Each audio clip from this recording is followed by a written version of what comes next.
Mamlakatimizda maktabgacha ta'lim tizimini yangi bosqichga ko'tarish, ulardagi kadrlar sifatini ilg'or xalqaro standartlar asosida takomillashtirish va oliy pedagogik ta'lim bilan qamrov darajasini oshirish borasida izchil chora-tadbirlar amalga oshirib kelinmoqda. Chortoq tumani maktabgacha va maktab ta'limi bo'limiga qarashli 34-davlat maktabgacha ta'lim tashkilotida tashkil etilgan maktabgacha ta'lim tashkiloti boshqaruvida kadrlar salohiyatini rivojlantirish usullari mavzusidagi viloyat seminari yuqorida ta'kidlangan maqsad ro'yobining amaliy ijrosiga bag'ishlandi.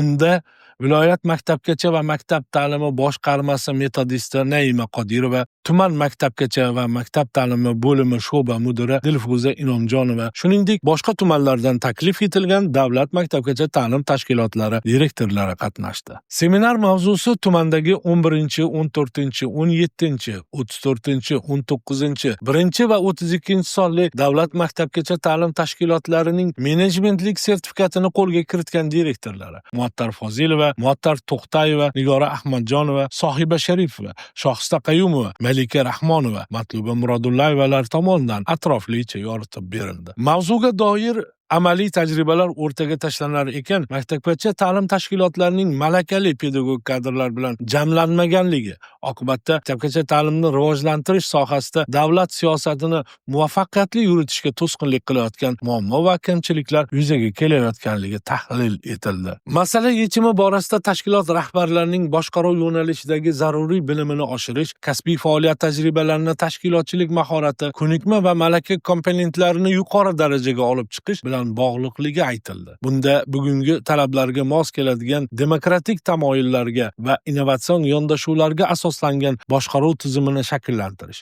xodimlarning professional tayyorgarligini oshirib borishni tizimli tashkil etish bo'yicha yaratilayotgan shart-sharoitlardan oqilona foydalanish zarurligi ta'kidlandi.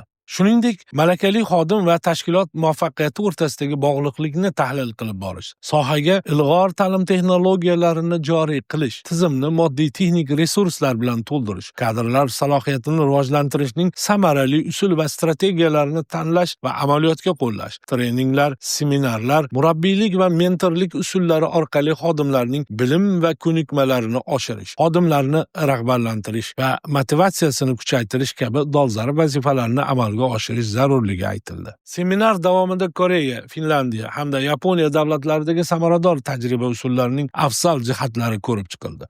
O'z navbatda O'zbekistonda 2017-yildan buyon amalga oshirib kelinayotgan kadrlar tayyorlash dasturining o'ziga xosligi, uning natijasida ro'y berayotgan ijobiy o'zgarishlar e'tirof etildi. Saydolim Abdurahmonov, Akbar Mansurov, Furqat Mahmudov Namangan viloyat maktabgacha va maktab ta'limi boshqarmasi axborot xizmati uchun maxsus tayyorlandi.